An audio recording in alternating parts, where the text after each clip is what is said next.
Social మీడియాలో బాగా viral అవుతున్న ఒక ప్రభుత్వ ఉద్యోగి యొక్క ఆవేదన చూద్దాం ఒకసారి. మీరైతే వీడియోని లైక్ చేయండి. ఆత్మాభిమానం కలిగిన ప్రభుత్వ ఉద్యోగి ఆవేదన ఒక్కసారి అర్థం చేసుకోండి. ప్రభుత్వ ఉద్యోగం సంపాదించడం అంత సులభం కాదు.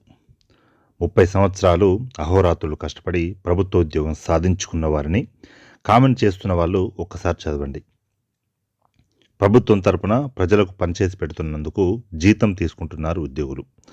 అంతే తప్ప ఉద్యోగుల జీతభత్యాలు మీరు తీసుకుంటున్న ఉచిత పథకాలు కావు.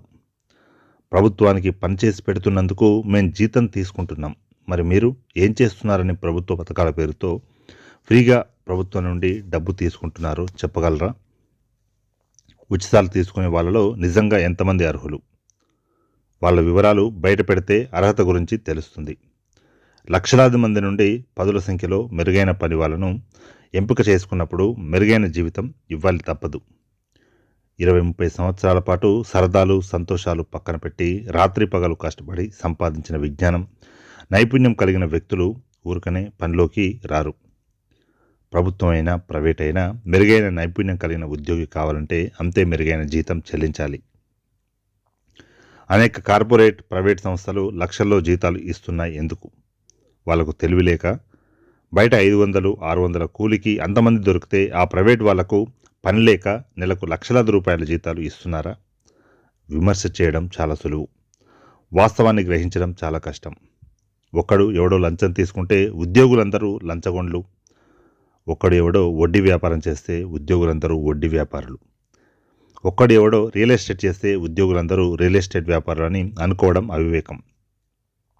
మీరు చేసే వడ్డీ వ్యాపారాలకు రియల్ ఎస్టేట్ వ్యాపారాలకు ఏ ఉద్యోగో పోటీ తగిలి ఉంటాడు. అందుకే ఈ ఏడుపు. కష్టపడి పనిచేస్తే సంవత్సరానికి 12 నెలలు జీతం వస్తుంది. అందులో సుమారు 1.5 నెలల జీతాన్ని ట్యాక్స్గా చెల్లిస్తారు. దాదాపు మరో 2 నెలల జీతాన్ని పీఎఫ్ ఏపీజీఎల్ఐ పేరుతో ప్రభుత్వం దగ్గరే ఉంచేస్తారు. ఉద్యోగులు తప్ప మిగిలిన ఏ ఒక్కడు నిజాయితీగా ట్యాక్స్ కట్టాడు. 10 ఎకరాల భూములు, కోట్ల రూపాయల ఆస్తులు ఉన్న వాళ్లకు ఆసరా, అమ్మఒడి, విద్యా దీవెన, వసతి దీవెన, ఫీజు రియంబర్స్మెంట్, వివిధ సబ్సిడీలు, తెల్ల రేషన్ కార్డులు, చేయూతలు, పెన్షన్లు, రైతు బంధులు, రైతు భరోసాలు, వాహన మిత్రాలు, నిరుద్యోగ భృతులు, పావుల వడ్డీకే రుణాలు, పైసా చెల్లించకుండా వైద్యాలు, ఇలా చెప్పుకుంటూ పోతే లిస్టుకి అంతే లేదు. ఏమి చేయకుండానే మీరు ఇన్ని తీసుకుంటే పనిచేసేవాడు ఎందుకు తీసుకోడు? ఎందుకు తీసుకోకూడదు? ఉద్యోగుల మీద ఏడవడమే ఆపండి. చిన్న మనవి, ఈ మెసేజ్ మన ఉద్యోగ సంఘాల గ్రూపులోనే కాకుండా మన మొబైల్లో ఉన్న అన్ని గ్రూపులకు, అన్ని వాట్సాప్ నెంబర్లకు పంపించాలి. అందరికీ పంపాలని కోరుకుంటున్నాను.